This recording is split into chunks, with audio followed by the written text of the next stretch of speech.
कुठूनही जाते, लहान रस्ता राहिला तरी जाते त्याच्याकडे. मेन म्हणजे या मशीनचा बेस्ट ॲडव्हान्टेज म्हणजे त्याचा कटर बार आहे. कटर कारण की आज मोठ्या मशीनचा तुम्हाला कटर बार लावणं आणि काढणं काढणं. त्यातच जवळपास 1.5 ते 2 तास दिवसाचा आरामात जातो म्हणजे जातोच. हो, आणि रस्त्याची खूप प्रॉब्लेम येते. रस्ते छोटे छोटे असल्यामुळे ते मोठे कटर बारवाली मशीन आपण घेऊन जाऊ नाही शकत. नाही. आणि इकडे काय प्रॉब्लेम आहे, शेतं जे आहे खूप चिपकून असतात. हो. आणि जर हार्वेस्टर दुसऱ्याच्या शेतात गेला तर एक नवीन प्रॉब्लेम पुन्हा उपलब्ध होतो. पुन्हा त्याला मग पैसे द्या, त्याचं हे करा ते करा, गोष्टी चालू राहतात. बरोबर.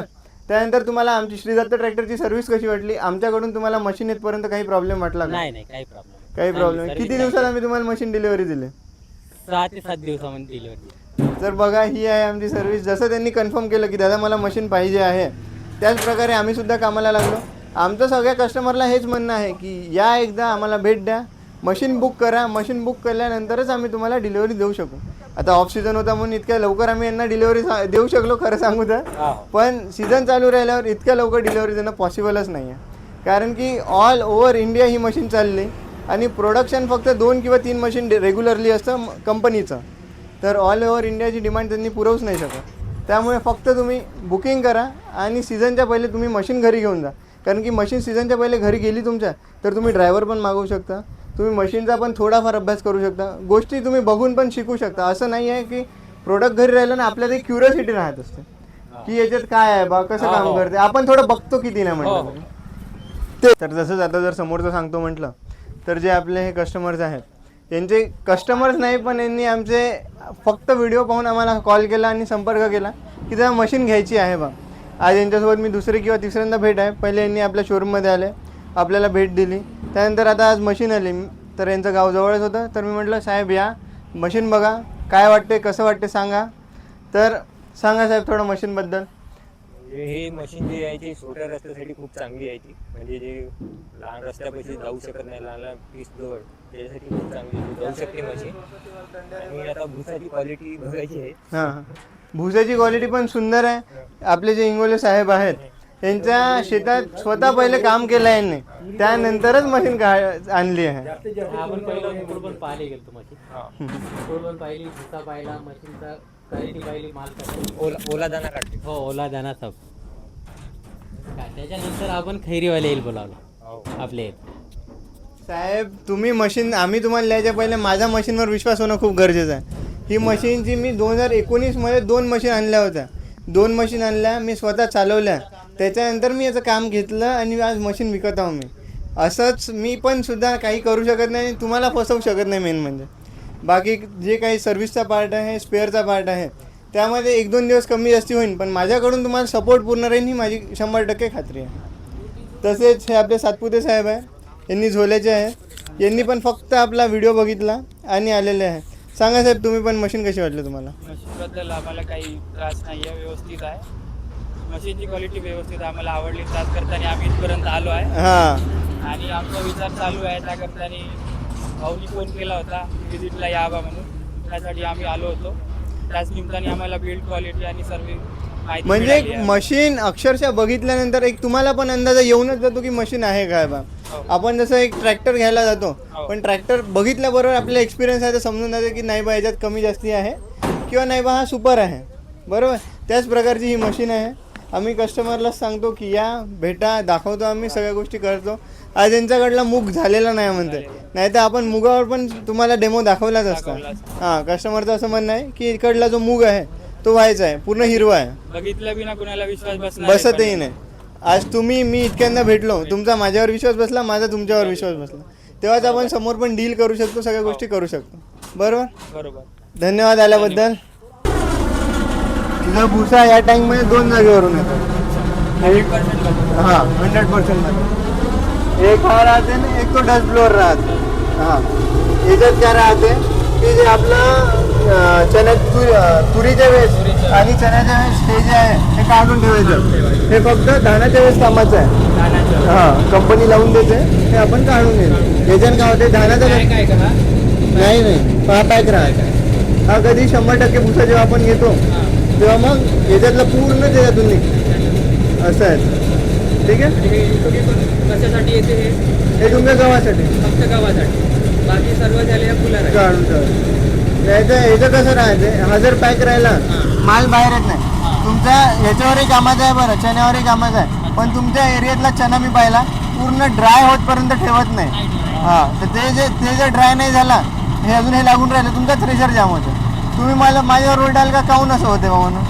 गव्हासाठी 100% हां, गहू कसा आहे तुमचा, गहू तुटतपर्यंत ड्राय होत असतो, बाकीच्या गोष्टी ड्राय नसतं त्याच्यासाठी. हे काढून घ्या. हे काढून ठेवा. तर खूप खूप अभिनंदन साहेब तुमचं ही मशीन घेण्याबद्दल. खूप खूप अभिनंदन. ईश्वरचरणी आमची हीच प्रार्थना आहे की आज एक मशीन घेतली, उद्या 4 झाल्या पाहिजे. फक्त मेहनत लागून लगन लावून काम करा, चांगलं करा, सगळं चांगलं होतं. आम्ही आहोत. धन्यवाद. तर बघा साहेब, आता हार्वेस्टरची डिलिव्हरी झाली, सगळ्या गोष्टी झाल्या, पण कामाची गोष्ट आता सांगतो म्हटलं तर बघा, सगळ्या क्रॉपसाठी सगळ्या अलग अलग सेटिंग असतात. त्या सेटिंग पैकी इम्पॉर्टंट सेटिंग म्हणजे तुमची बास्केटची. हा इथे बास्केटचा नट दिला आहे, हा नट दिसत आहे तुम्हाला. तो बास्केटचा नट आपण टाईट केला तर आपली बास्केट टाईट होते. 2 जोडी खाली गेली तर ढिली होते. यामध्ये कसं असते, बास्केटचा रोल काय आहे की जे कोणता आपला क्रॉप आहे, सपोज आता आपला गहू आहे, गव्हाच्या वरचा आपल्याला साल काढायचा आहे, तर साल काढायसाठी बास्केट किती टाईट आहे ते तुमच्या बास्केटवर डिपेंड करते. जर साल निघून नसेल येत वरती तर 2 चुडीन बास्केट टाईट करायची. हा, जर आपला दाना फुटत आहे तर 2 चुडीन बास्केट ढिली करून पाहिजे. जरी काही येत आहे तो सेम इश्यू, तर मग आपण दुसऱ्या स्टेप कडे जाऊ शकतो. म्हणजे ह्या कशा गोष्टी आहे, या प्रायमरी गोष्ट आहे ज्या गोष्टीकडे तुम्ही लक्ष दिलं पाहिजे. बरोबर. जर याच्याने सॉल्व्ह नाही झालं तर बाकी आम्ही बसून आहोत, आमची माणसं तुमच्याकडे येतच. त्याच्यापैकी एक बास्केटची सेटिंग, त्याच्यानंतर मेन म्हणजे इथं सीव राहत असते. सीव बरोबर, इथून इथपर्यंत तुम्ही जर हे खोलाल आणि ते मागचं खोललं तर आपल्याला सीव दिसतं सगळं. त्या सीव मध्ये काही नाही, अँगल चेंज करायला लागतं त्याचा फक्त. अँगल चेंज करायला लागते. तर सीवच्या अँगल वर कसं राहते की आपली जे क्रॉप राहते तो खाली किती पडत आहे, खाली पडून मग पुन्हा एलिव्हेटरच्या मार्फत तो वरती चढते. हा, तर खाली जर पडतच नाही क्रॉप तर आपल्या वेस्टेज मध्ये जास्ती जात असते. वेस्टेज मध्ये गेला पाहिजे का नाही, असं करायचं नुकसान नाही. बरोबर. हा, तर त्या गोष्टीची काळजी कशी घ्यायची, आपण काही जरी क्रॉप कापत आहोत, सपोज चणा कापत आहोत किंवा तूर कापत आहोत, तर हे काय करायचं, तुरीच्या शेंगा ज्या राहते, शेंगा घ्यायच्या, त्याचं चण्याचं पूर्ण खालून वरून उठून घ्यायचं, म्हणजे चणे टाकून पाहायचं त्या सीववर मागूनच. जर ते खाली पडत असेल, अजून 2-4 दाणे राहत असेल तर ठीक आहे, पण जर खाली पडत आहे तर तुमची सेटिंग ओके आहे. पण जर खाली पडत नसेल तर त्याचा थोडा अँगल चेंज करून पाहायचा. ते एक इम्पॉर्टंट गोष्ट. या 2 गोष्टीच्या तालमेलवर पूर्ण मशीनची सेटिंग आहे. तालमेल कसा जमला पाहिजे, तिकडच्या 2 चुड्या टाईट करून चेक करायचं, एकदा राऊंड मारून यायचा, पुन्हा नाही जमलं 2 चुड्या ढिल्या करून पाहायच्या, नाही जमलं पुन्हा इकडची सेटिंग पाहायचं. याच 2 गोष्टीचा तालमेल जमणं म्हणजे तुमच्या मशीनची सेटिंग होणं. ठीक आहे. त्याच्यानंतर पुन्हा तुमचे थ्रेशरचे सेटिंग राहते. हे जे आहे 1, 2, पुन्हा मशीनच्या बॅक साईडला एक राहत असतं, हे खोलून चेक करायचं. थ्रेशिंगचे जे हे राहत असते, इम्पॉर्टंट म्हणजे तुमचे सगळे मशीनच्या बेल्ट कडे लक्ष द्यायचं. बेल्ट टाईट राहिलं पाहिजे, बेल्ट ढिले राहिले तर बेल्ट तुटताट होईल. ठीक आहे.